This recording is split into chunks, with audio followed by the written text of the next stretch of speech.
4000 மேற்பட்ட மூலிகைகள் மற்றும் 9 வருட உழைப்பு. போகரின் தலைமையில் 81 சித்தர்களால் உருவாக்கப்பட்ட பழனி முருகன் சிலையின் ரகசியங்கள். நிறம் 1. தண்டாயுதபாணி விக்கிரகத்திற்கு 4 விதமான அபிஷேக பொருட்கள் மட்டும் தான் உபயோகிக்கப்படுகிறது. அவை நல்லெண்ணெய், பஞ்சாமிர்தம், சந்தனம், விபூதி என்பவை. பன்னீர் மார்கழி மாதத்தில் மட்டும் உபயோகப்படுத்தப்படுகிறது. இவையில் சந்தனம், பன்னீர் தவிர மற்றவை எல்லாம் தண்டாயுதபாணியின் சிரசில் வைத்து உடனே அகற்றப்படுகிறது. முடி முதல் அடி வரை அபிஷேகம் என்கிற முழு அபிஷேகம் சந்தனத்துக்கும் பன்னீரும் மட்டும் தான். இதில் சிரசு விபூதி என்பது சித்தர் உத்தரவால் பக்தர்களுக்கு வழங்கப்படுகிற ஒரு பிரசாதம். கிடைப்பது மிக புண்ணியம். 2. ஒரு நாளைக்கு 6 முறை தண்டாயுதபாணிக்கு அபிஷேகம் அலங்காரம் செய்யப்படுகிறது. 3. இது 5 முதல் 7 நிமிடத்துக்குள் முடிந்துவிடும். 4. அபிஷேகம் முடிந்து அலங்காரம் செய்துவிட்டால் பின்னர் அடுத்த அபிஷேகம் வரை மாலை சாற்றுவதோ பூக்களால் அர்ச்சனை செய்வதோ கிடையாது. 5. இரவில் முருகனின் மார்பில் மட்டும் வட்ட வடிவில் சந்தன காப்பு சார்த்தப்படுகிறது. விக்கிரகத்தின் புருவங்களுக்கிடையில் ஒரு பொட்டு அளவுக்கு சந்தானம் வைக்கப்படும். முன்காலத்தில் சந்தன காப்பை முகத்திலும் சார்த்தி கொண்டிருந்தனர். பின்னர் இந்த முறை மாற்றப்பட்டது. 6. தண்டாயுதபாணி விக்கிரகம் மிகுந்த சூடாக இருக்கும். ஆதலால் இரவு முழுவதும் அந்த விக்கிரகத்திலிருந்து நீர் வெளிப்படும்.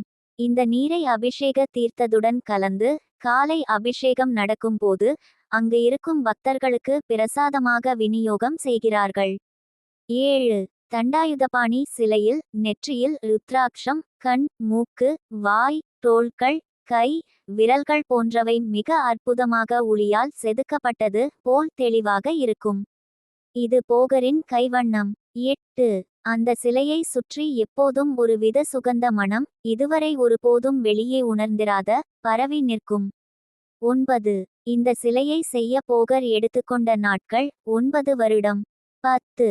அம்பாள், முருகர், அகத்தியர் இவர்களுடைய உத்தரவுக்கு பின்தான் போகர் இப்படி ஒரு சக்தி வாய்ந்த சிலையை செய்ய முயற்சியே எடுத்தார்.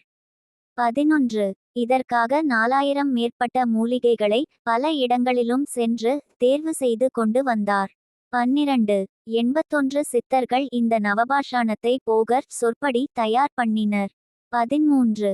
இது பொது நல எண்ணத்துடன் செய்யப்பட்டதால் காலமும் இயற்கையும் தன் சீற்றத்தை குறைத்து கொண்டு சித்தர்களுக்கு உதவி செய்ததாக ஒரு தகவல்.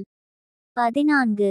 அகத்தியர் உத்தரவால் ஒரு அசுரன் 2 மலைகளை காவடி போல் சுமந்து பொதிகை நோக்கி கொண்டு செல்ல முருகர் அவனை தடுத்து நிறுத்தி போரில் தோற்கடித்து 2 குன்றையும் இப்போது இருக்கும் இடத்தில் வைக்க செய்தார் என்று புராண தகவல்.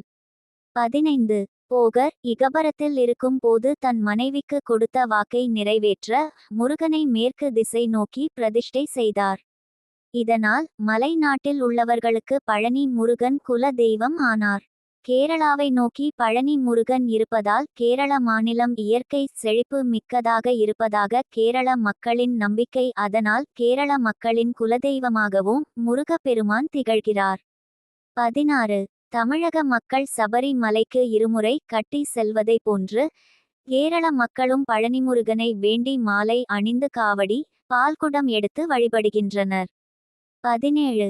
கல்லில் சிலை செய்து பிரதிஷ்டை செய்து கட்டிய எத்தனையோ கோயில்கள் சிதிலமடைந்து போயும் நவபாஷணத்தில் சிலை செய்த இந்த கோயில் மேலும் மேலும் வளர்ந்து கொண்டிருப்பதன் காரணம் சித்தர் தான் என்று பலரின் எண்ணம்.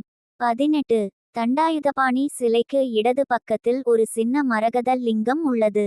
அவரை தரிசிக்க வலது பக்கமாக சென்றால் தீபம் காட்டினால் மட்டும் தான் அதை பார்க்க முடியும். 19. பழனியில் 2 மரகத லிங்கம் உள்ளது. ஒன்று முருகர் சன்னதியில், இன்னொன்று போகர் சமாதியின் மேல். இரண்டுமே போகர் பூஜை செய்ததாக தகவல்.